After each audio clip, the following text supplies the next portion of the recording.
Hello बच्चों, welcome back to my channel biology hub. मैं हूँ Priya ma'am and in today video we are going to discuss about the class 11 chapter number 1 the हम lecture start करें उससे पहले please मेरे channel को share and subscribe करें ताकि दूसरे स्टूडेंट्स भी इसका बेनिफिट ले सकें। So let's start. So taxonomic category या टेक्सोनॉमिक हायरार्की क्या होता है, आज इस वीडियो में हम देखेंगे। We have studied the topic classification. Classification को हिंदी में वर्गीकरण कहते हैं। तो क्लासिफिकेशन में हमने पढ़ा था कि किसी भी ऑर्गेनिज्म को क्लासिफाई किया जाता है on the basis of similarities and dissimilarities, यानी समानता और असमानता के आधार पे हम ऑर्गेनिज्म को क्या करते हैं, किसी भी समूह में यानी ग्रुप में रखते हैं। तो क्लासिफिकेशन जो है एक सिंगल स्टेप नहीं होता है, इसमें बहुत सारे स्टेप्स इन्वॉल्व होते हैं जिसे हम हायरार्की ऑफ स्टेप्स कहते हैं। ठीक है, और हर एक स्टेप्स क्या करता है, एक रैंक और एक कैटेगरी को क्या करता है, रिप्रेजेंट करता है। सो कैटेगरी जो होता है एक ओवरऑल टेक्सोनॉमिक अरेंजमेंट का क्या होता है, पार्ट होता है, जिसे हम क्या कहते हैं, टेक्सोनॉमिक कैटेगरी। और जितने भी टेक्सोनॉमिक कैटेगरी होते हैं वो क्या बनाते हैं, taxonomic hierarchy. There are total 7 categories in the taxonomic hierarchy. That is kingdom, phylum, class, order, family, genus and species.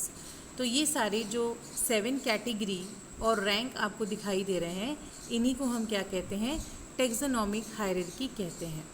Clear? Now the next term is tax on.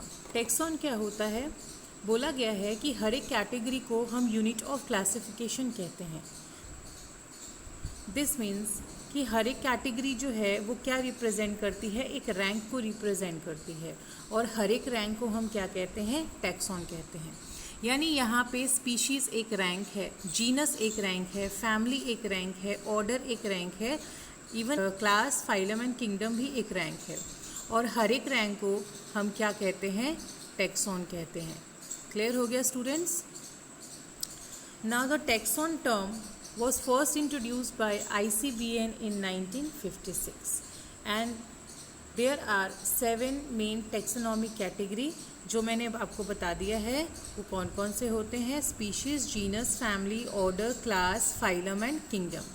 So students, in taxonomic category को आप अच्छे से learn कर लीजिएगा, because इनके जो order होते हैं वो नीट के एग्ज़ाम्स में क्या किए जाते हैं, पूछे जाते हैं। या तो वो डिक्रीजिंग ऑर्डर में पूछेंगे या फिर वो इंक्रीजिंग ऑर्डर में पूछ सकते हैं। अब हम सातों कैटेगरी को अच्छे से अंडरस्टैंड करेंगे। The first category is species. Species जो कैटेगरी होती है ये सबसे स्मॉलेस्ट टेक्सोनॉमिक कैटेगरी होती है और इसे हम बेसिक यूनिट ऑफ क्लासिफिकेशन भी कहते हैं। ठीक है, ये एक ऐसा ग्रुप ऑफ पॉपुलेशन होता है जो एक दूसरे से बहुत ही ज़्यादा सिमिलर होता है, चाहे वो शेप, फॉर्म या रिप्रोडक्टिव फीचर की बात करें। अगर रिप्रोडक्टिव फीचर सेम होता है, it means they are capable of producing fertile siblings, यानी वो जननक्षम जीव बनाने में क्या होते हैं, सक्षम होते हैं। फर्टाइल, जननक्षम का क्या मतलब होता है, they are capable of doing reproduction. Okay students, तो ये है स्पीशीज़। सो अगर एग्जाम्पल की बात करें, लायन के जितने भी मेंबर्स होते हैं वो एक स्पीशीज़ को क्या करते हैं, रिप्रेजेंट करते हैं। इसी प्रकार से कैट के जितने भी मेंबर्स होते हैं वो एक स्पीशीज़ को क्या करते हैं, रिप्रेजेंट करते हैं। क्लियर हो गया? Next category is genus. Genus को हम लोग हिंदी में क्या कहते हैं, वंश कहते हैं। Clear?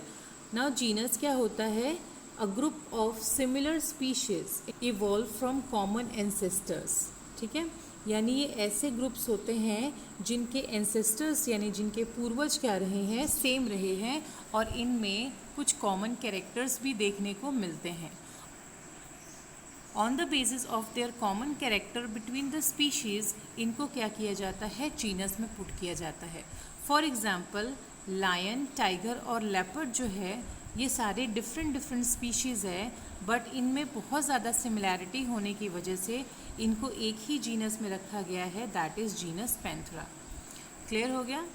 The next category is family. Family क्या होता है, it is a group of related genera. Means जब डिफरेंट जेनरा कंबाइन होते हैं तो वो क्या बनाते हैं, फैमिली बनाते हैं। नाउ इन डिफरेंट जेनरा के बीच में जो सिमिलैरिटीज़ होती है वो एज कंपैरिजन टू जीनस क्या होती है, कम होती है। बट सम सिमिलैरिटीज़ होने की वजह से इनको एक ही फैमिली में क्या किया जाता है, पुट किया जाता है। फॉर एग्जाम्पल जीनस पैंथरा जिसमें टाइगर एंड लॉयन आते हैं, एंड जीनस फैलिस जिसमें कैट आता है। दोनों में कुछ सिमिलैरिटीज़ होने की वजह से इनको एक ही फैमिली में रखा गया है, दैट इज़ फेलिडे। क्लियर हो गया students? The next category is order. Order means a group of related families, यानी जब फैमिलीज़ के बीच में सिमिलैरिटीज़ प्रेजेंट होती है तो उनको हम एक कैटेगरी में पुट करते हैं जिसे हम क्या कहते हैं, ऑर्डर कहते हैं। For example family Felidae. तो फैमिली फेलिडे में अभी हमने पढ़ा कि कैट, लायन, टाइगर ये सारे स्पीशीज़ इंक्लूडेड होते हैं। और फैमिली कैनिडे की बात करें तो इसमें dog, wolf and fox included होते हैं।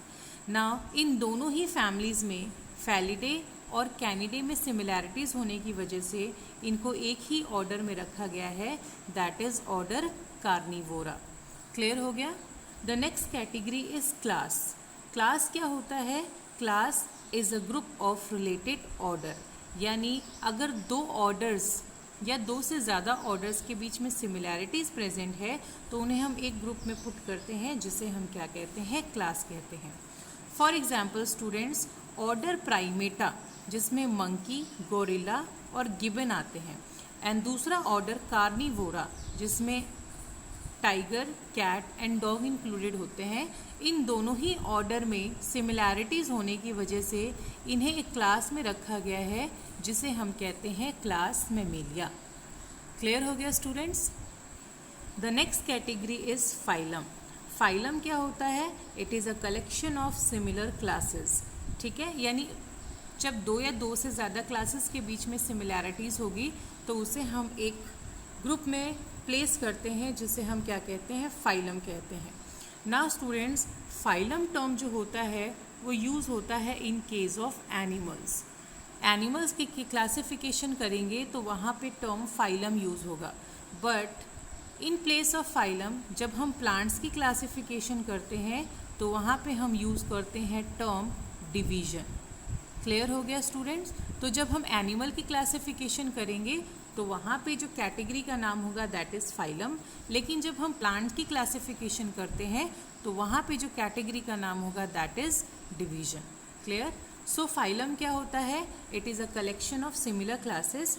For example phylum Chordata classes जैसे कि pieces, amphibians, reptiles, aves and mammals, ये डिफरेंट क्लासेस है, बट इनमें सिमिलैरिटीज़ होने की वजह से इनको एक ही फाइलम में रखा गया है, दैट इज़ कॉर्डेटा। क्लियर हो गया? And the last category is kingdom. Kingdom जो है सबसे टॉप मोस्ट टेक्सोनॉमिक कैटेगरी है। डिफरेंट एनिमल्स जो डिफरेंट फाइलम से बिलोंग करते हैं उनको एक ही ग्रुप में रखा जाता है, दैट इज़ किंगडम। और अगर वो एनिमल है तो उनको हम रखेंगे किंगडम एनिमेलिया में, अगर वो प्लांट्स हैं तो हम उनको रखेंगे किंगडम प्लांटी में। क्लियर हो गया students? So these are all about the taxonomic category. I hope आपको समझ में आ गया होगा। सो स्टूडेंट्स अगर हम सम अप करें तो हमने टोटल 7 टेक्सोनॉमिक कैटेगरी की बात की है, जिसमें हर एक कैटेगरी को रैंक या फिर टैक्सॉन कहा जाता है। सो आपको एक ऑर्डर से याद करना है इन 7 टेक्सोनॉमिक कैटेगरी को, जिसमें सबसे पहला होता है species, second one is genus, third one is family, then order, then class, after that phylum in case of animal, or we can say division in case of plants, and the last one is kingdom. So these are the 7 categories or rank we have studied. So students इनको अच्छे से learn कर लीजिएगा, इनके increasing और decreasing order को, क्योंकि ये नीट में बहुत ही ज़्यादा पूछे जाते हैं। सो स्पीशीज़ सबसे लोवेस्ट कैटेगरी है एंड जो किंगडम है वो सबसे हाईएस्ट कैटेगरी है। ओके स्टूडेंट्स, आई होप आपको टेक्सोनॉमिक कैटेगरी समझ में आ गया होगा। अगर आपको मेरे वीडियोस अच्छे लगते हैं, आपको समझ में आते हैं और आपको फ़ायदा होता है तो प्लीज़ कमेंट ज़रूर करें। Till then, thank you.